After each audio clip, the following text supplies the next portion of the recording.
누가복음 9장 37절에서 50절까지 말씀 제가 받들어 읽겠습니다. 이튿날 산에서 내려오시니 큰 무리가 맞을세 무리 중에 한 사람이 소리질러 이르되 선생님 청컨대 내 아들을 돌보아 주옵소서. 이는 내 외아들이니이다. 귀신이 그를 잡아 갑자기 부르짖게 하고 경련을 일으켜 거품을 흘리게 하며 몹시 상하게 하고야 겨우 떠나가나이다. 당신의 제자들에게 내쫓아 주기를 구하였으나 그들이 능히 못하더이다. 예수께서 대답하여 이르시되 믿음이 없고 패역한 세대여, 내가 얼마나 너희와 함께 있으며 너희에게 참으리요. 네 아들을 이리로 데리고 오라 하시니 올 때에 귀신이 그를 거꾸러뜨리고 심한 경련을 일으키게 하는지라. 예수께서 더러운 귀신을 꾸짖으시고 아이를 낫게 하사 그 아버지에게 도로 주시니 사람들이 다 하나님의 위엄에 놀라니라. 그들이 다 그 행하시는 모든 일을 놀랍게 여길세 예수께서 제자들에게 이르시되 이 말을 너희 귀에 담아두라. 인자가 장차 사람들의 손에 넘겨지리라 하시되 그들이 이 말씀을 알지 못하니 이는 그들로 깨닫지 못하게 숨긴 바 되었음이라. 또 그들은 이 말씀을 묻기도 두려워하더라. 제자 중에서 누가 크냐 하는 변론이 일어나니 예수께서 그 마음에 변론하는 것을 아시고 어린아이 하나를 데려다가 자기 곁에 세우시고 그들에게 이르시되 누구든지 내 이름으로 이런 어린아이를 영접하면 곧 나를 영접하며 또 누구든지 나를 영접하면 곧 나를 보내신 이를 영접함이라. 너희 모든 사람 중에 가장 작은 그가 큰 자니라. 요한이 여짜오되 주여 어떤 사람이 주의 이름으로 귀신을 내쫓는 것을 우리가 보고 우리와 함께 따르지 아니하므로 금하였나이다. 예수께서 이르시되 금하지 말라. 너희를 반대하지 않는 자는 너희를 위하는 자니라 하시니라. 아멘. 예수께서는 활동을 시작하실 때부터 자신이 메시아라는 사실을 알게 하셨습니다마는 그러나 많은 백성들은 그가 죽었던 세례 요한이 다시 살아온 것이다 라는 등 여러 가지로 잘못된 인식을 하고 있었습니다. 그나마 제자들은 조금 나아서 우리가 확인할 수 있는 것은 베드로뿐이기는 하지만 하나님의 그리스도라는 고백이 가능한 수준이었습니다.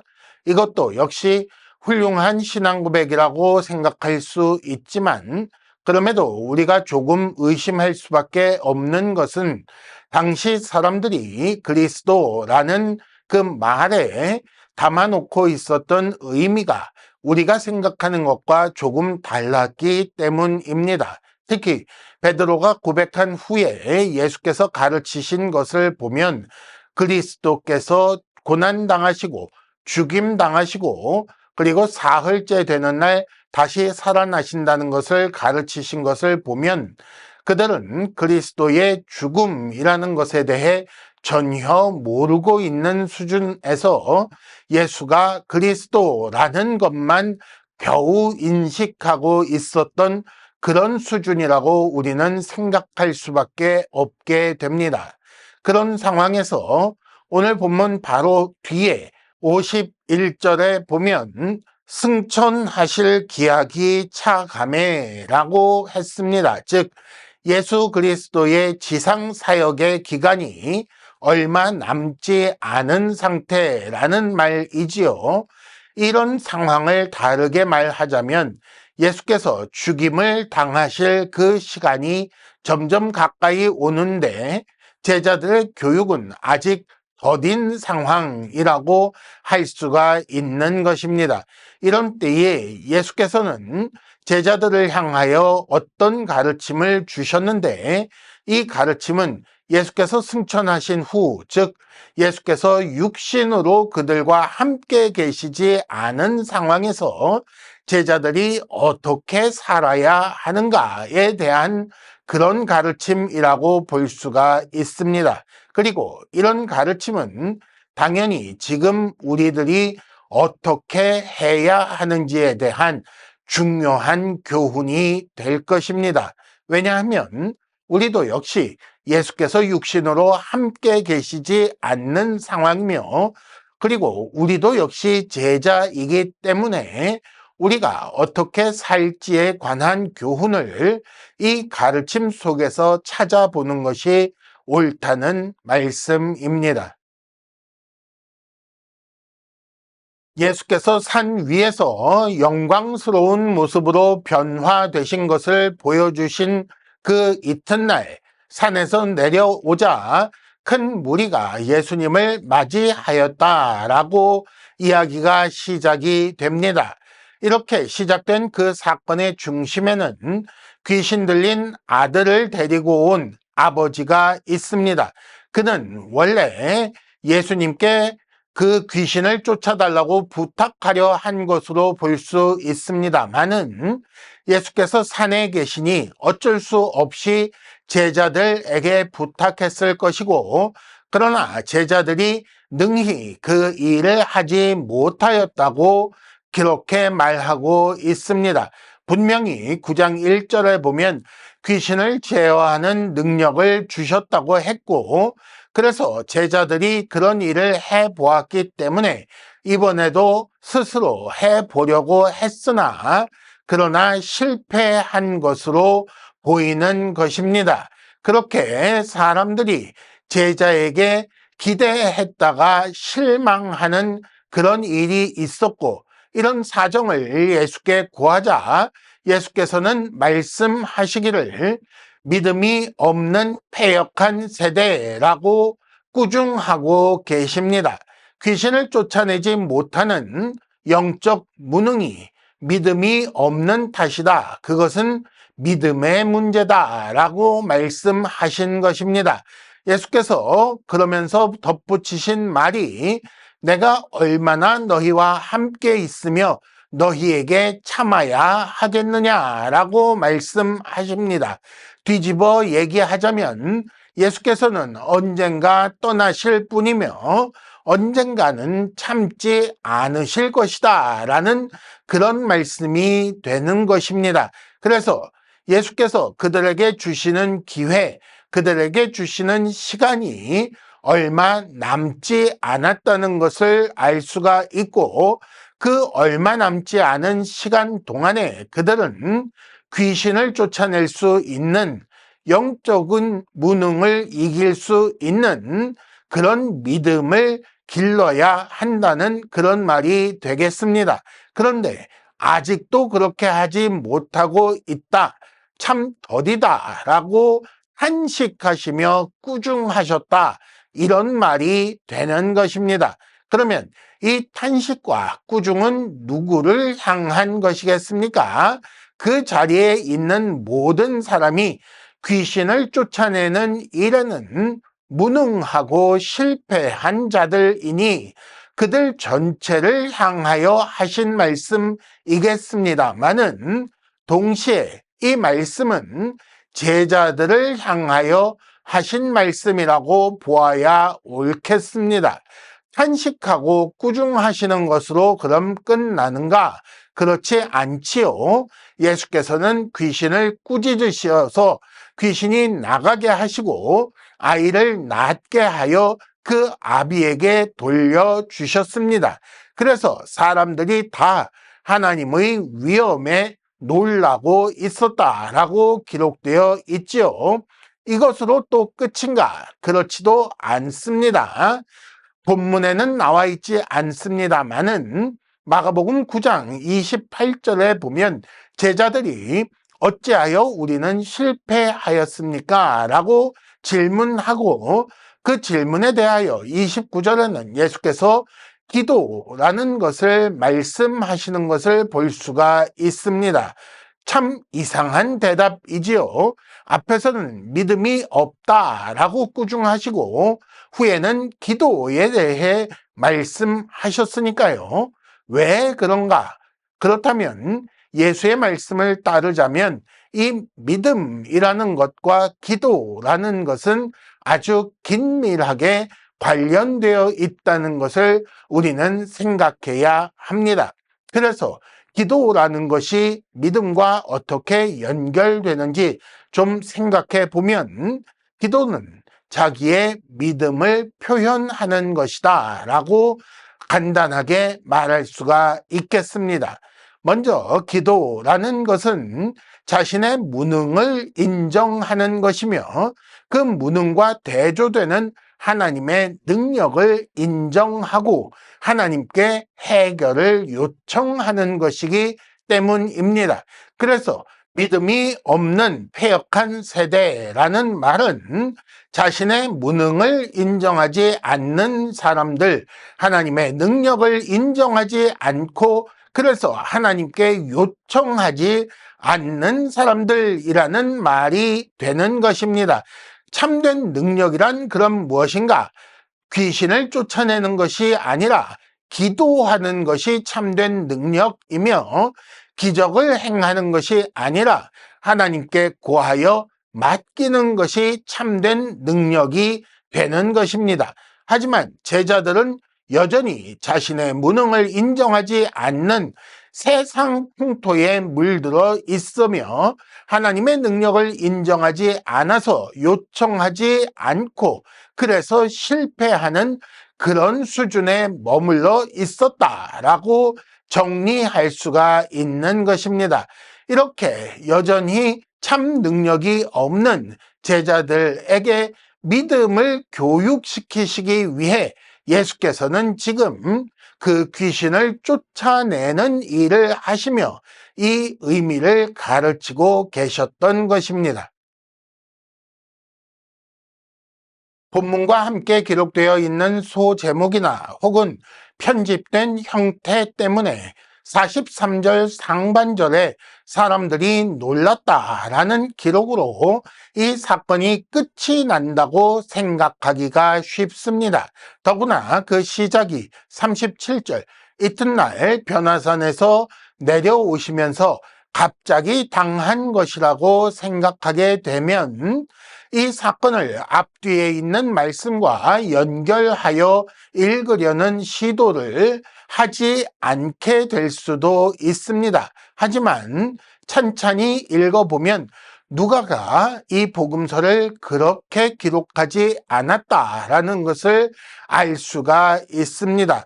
이 사건 뒤에 마태나 마가가 믿음이나 기도에 대한 교훈을 기록한 것과 달리 누가는 그들이 그렇게 놀랍게 여기고 있는 동안 제자들에게 말씀하시기를 44절 내가 사람들에게 넘겨질 것이다 라고 하심으로 22절에 이미 언급하신 것, 즉 예수 그리스도의 고난과 죽음 그리고 부활을 다시 한번 언급하셨다고 그렇게 기록하고 있는 것입니다. 그러면 누가는 왜 이렇게 기록하고 있을까요? 물론 귀신을 쫓아내신 사건에서 믿음 혹은 기도에 대한 가르침 그리고 예수님의 죽음에 대한 예고 이 세 가지 일은 그 사이에 간격이 있을 수 있습니다만은 그 간격이 얼마든 누가는 귀신을 쫓아내신 사건에 이어서 예수께서 자신의 죽음을 예고하신 일을 바로 붙여서 기록함으로써 예수께서 내가 얼마나 너희와 함께 있으며 너희에게 참아 주어야 하겠는가라는 말씀과 함께 시간이 얼마 없다라는 사실을 제자에게 알리시고 제자들을 준비시키시는 일을 하셨다고 그렇게 말하고 있는 것입니다. 그러면 예수께서는 제자들의 무엇을 준비시키신 것일까요? 믿음이 없다라고 꾸중하시며 또 마태복음이나 마가복음에 기록된 것처럼 믿음을 가지고 기도하는 그런 사람이 되게끔 준비시키신 것으로 볼 수 있습니다. 또 이를 통해 23절 자신을 부인하고 날마다 제 십자가를 지고 예수의 뒤를 따라가서 구원받는 자들이 되게끔 하려고 이렇게 말씀하셨다라고 읽을 수 있는 것이지요. 예수께서는 이렇게 제자들을 준비하도록 하려는 그런 의도에서 그 죽음을 알리신 것이다 라고 볼 수가 있는 것입니다. 그러나 제자들은 이 말이 무슨 뜻인지 알지 못했다라고 되어 있습니다. 그들이 깨닫지 못하게 숨긴 바 되었기 때문이라고 이어서 기록되어 있습니다. 그리고 제대로 묻기도 두려워했다는 것이지요. 그들이 생각하는 그리스도는 그런 존재가 아니며 그래서 용납할 수 없었지만 그러나 항변하기도 어려워서 그냥 못 들은 척 의도적으로 회피하며 속으로는 아닐 거야, 그런 말이 아닐 수도 있어 라는 식으로 생각하고 넘어간 것으로 볼 수도 있는 것입니다. 정리하자면 제자들이 생각하는 그리스도는 지난주에 말씀드린 것처럼 구약 이스라엘 나라를 회복할 왕이었고, 그래서 예수께서 그런 왕이 되면, 그리고 이스라엘 나라를 회복하시면 자기들이 예수님을 모셨으니까 한 자리씩 차지하려는 욕심을 가지고 있었고, 그래서 예수께서 죽음을 말씀하시자 그 자체를 들으려고 하지 않았던 것이다 라고 정리가 되는 것이지요. 오히려 예수께서 주신 그 능력과 권위로 귀신을 쫓아내고 병을 고치는 그 자신이 참 높아 보여서 기도도 하지 않고 있다가 실패했던 것이고, 그런 제자들을 향하여 예수께서 다시 한번 그 죽음을 예고하심에도 그 내용을 깨닫지 못하고 그럼에도 불구하고 확인하기도 두려워서 여러 가지 부작용이 생기기 시작했다, 이런 말씀이 되는 것입니다. 그 부작용이라고 할 만한 사건이 이어서 기록되어 있는데 그 첫 번째는 46절 누가 크냐라고 변론하는 것이었습니다. 다툼이 일어났다는 것이지요. 당연히 자기가 남들보다 크다, 높다라고 생각하여 더 큰 보상을 기대하는 마음으로 이런 다툼이 생겼을 것입니다. 이것이 세상의 방식입니다. 세상에서는 큰 자, 높은 자, 강한 자가 더 가지는 것이며 많이 가진 자, 많이 모은 자, 혹은 많이 모인 사람들이 더 세력을 가지는 법입니다. 이런 세상의 가치관을 제자들이 가지고 있는 상태에서 그리스도에 대한 잘못된 인식이 있었기 때문에 그들은 서로 변론하는, 서로 다툼이 일어나는 그런 상태에 있었던 것입니다. 곧 닥칠 그 미래의 그 현실, 예수께서 고난당하시고 죽으신다는 그 일이 이미 그들에게 알려져 있었지만 그들은 그것을 생각도 하지 않고 그 의미를 알려고 하지 않고 결국 동상이몽 상태에 있었다는 것입니다. 또 그 부작용 두 번째라고 할 만한 일이 49절에 나오는데 주의 이름으로 귀신을 쫓는 자를 우리와 함께 따르지 않기 때문에 금하였습니다 라는 말이 바로 그것입니다. 자기들끼리 경쟁하는 것으로 끝나지 않고 다른 사람과 무리 대 무리로 그렇게 경쟁하거나 혹은 배타적인 모습을 가지고 있었다는 거지요.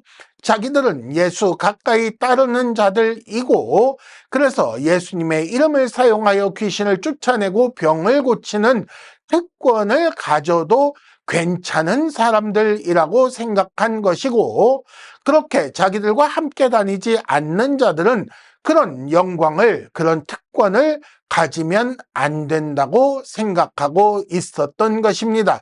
누가 그랬다고요? 겨우 어부였고 세리였던, 세상에서 자랑할 것이 없는 죄인들을 불러서 제자로 삼아 주었더니 어느새 감사하지 않고 이런 일이나 하며 특권 의식에 사로잡혀 세상을 향하여 소위 갑질을 하고 있었던 것입니다.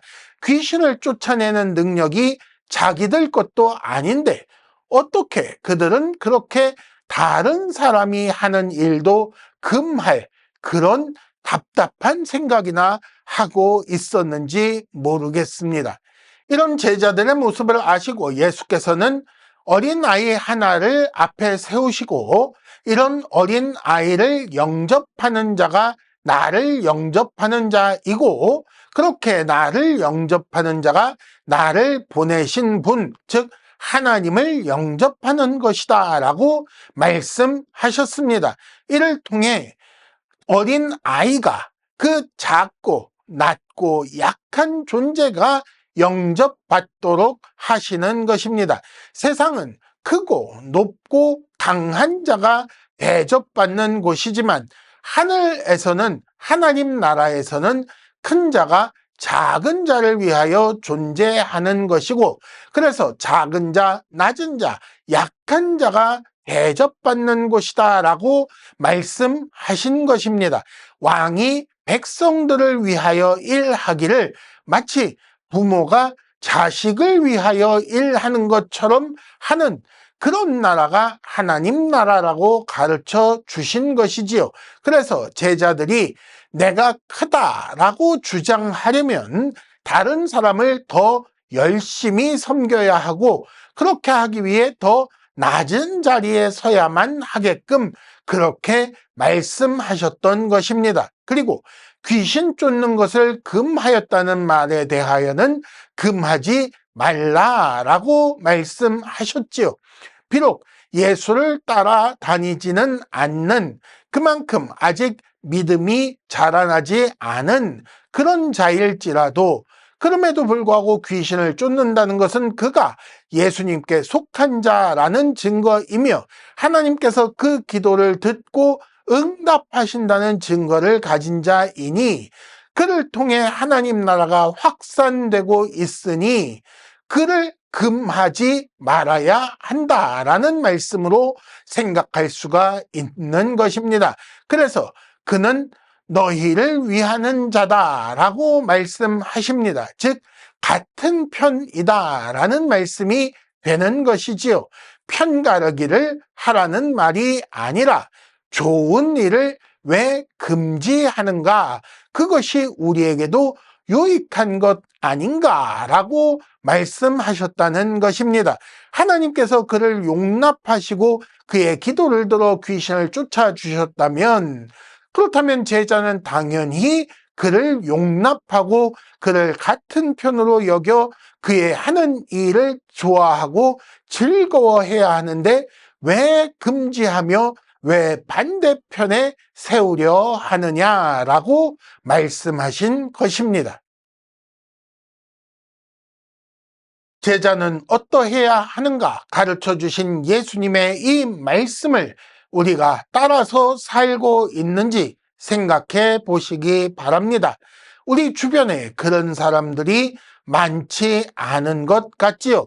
많은 사람들이 교회 안에서 세상 욕심을 이루려 하고 자신의 무능을 인정하지 않고 오히려 힘을 과시하려 하며 세상에서 써먹을 힘을 얻기 위해 하나님께 조르고 있는 것을 우리는 잘 알고 있습니다. 심지어 세상에서조차 욕먹을 만한 그런 일을 편가르기와 줄 세우기, 등급과 서열을 나누어 다투는 그런 일이 교회 안에 많다는 것을 우리는 알고 있다는 것입니다.